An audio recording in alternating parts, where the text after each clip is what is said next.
Honorable Speaker, pursuant to the provisions of Standing Order 44-2C, I wish to request for a statement from the Departmental Committee on Housing, Urban Planning and Public Works regarding collapsed residential buildings in Bonchari constituency in Kisii County.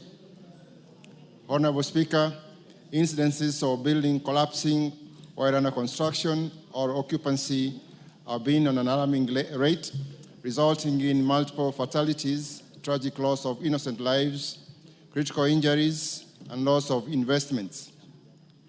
Notably, on 2nd April 2025, a residential building collapsed in Iyabe in Bonchari constituency while under construction. 4 days later, on 6th April 2025, a 4-story residential building at Iterio also collapsed while under construction, seriously injuring 3 persons and resulting in the death of 5 persons, namely Mr. Richard Mose Nyamao of ID number 38359586, Mr. John Kamau Ayoti of ID number 361298871, Mr. Boaz Magoro Maobe of ID number 2274980, Mr. Nimrod Ondieki of ID number 36037187, and Mr. Geoffrey Nyakundi of ID number 378-42300. Honorable Speaker, these instances continue to occur despite the elaborate legal framework in place for ensuring standards, safety, and orderly construction practices. Regrettably, the collapsed buildings in the Bonchari constituency were under construction despite being suspended by the National Construction Authority for non-compliance, including not being registered with the authority. Preliminary assessment of the structures also attributed the collapse to poor workmanship and overloading of upper floors beyond the approved structural design. Honorable Speaker, it is against this background that I seek a statement from the chairperson of the Departmental Committee on Housing, Urban Planning, and Public Works on the following. 1, measures being taken by the Ministry of Lands, Public Works, Housing, and Urban Development to ensure strict enforcement of the building code for all construction projects. 2, the status of investigations into the causes of the collapse of the 4-story building at Iterio in Bonchari, including establishing the circumstances under which the project continued construction despite being stopped by the National Construction Authority due to safety concerns. 3, plans put in place to hold to account and penalize responsible persons for the collapse of the building for violating or abetting the violation of construction standards and safety. And 4, any plans to provide medical treatment support for the victims who sustained injuries and compensation for families of the 5 people who perished in the ill-fated building at Iterio. I thank you, Honorable Speaker. Was it to security or public works?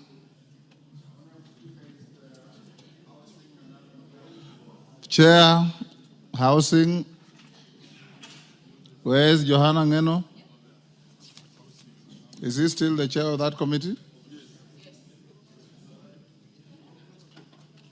Owen Bayer. Can you inform the chair housing to bring a response to that report on the first day of resumption after recess? Okay. Much obliged, Honorable Speaker. Much obliged. Doris Donya.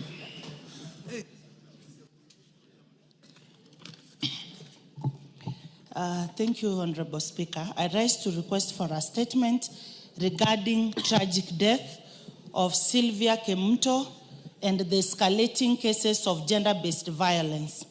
Honorable Speaker, pursuant to the provisions of Standing Order 44-2C, I wish to request for a statement from the chairperson of the Departmental Committee on Administration and International Security regarding the tragic death of Ms. Sylvia Kemunto Ayaye and the escalating cases of gender-based violence in the country.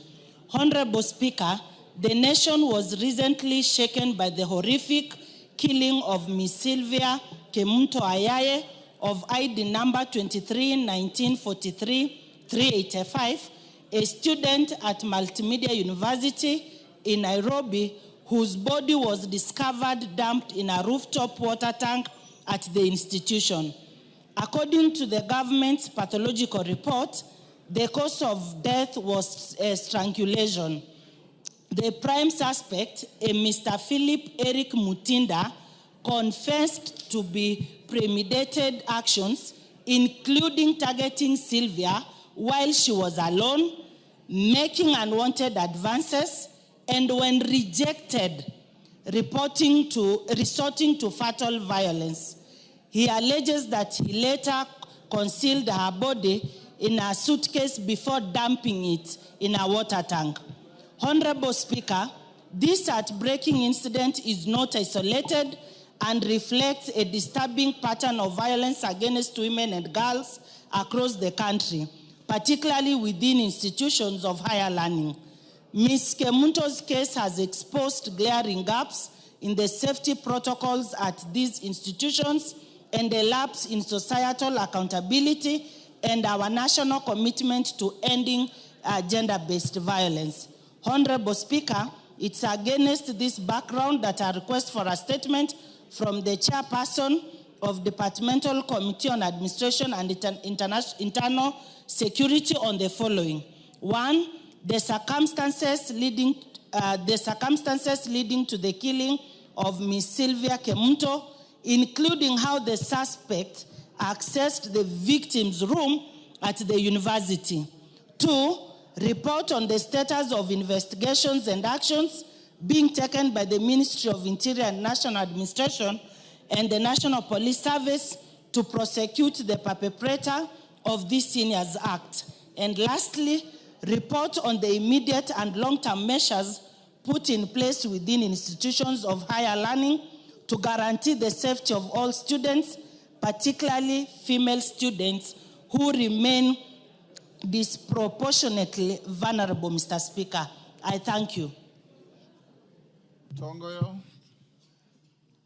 when can you bring a response to this?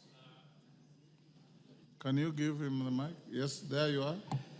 Honorable Speaker, maybe we can able to do within 2 weeks.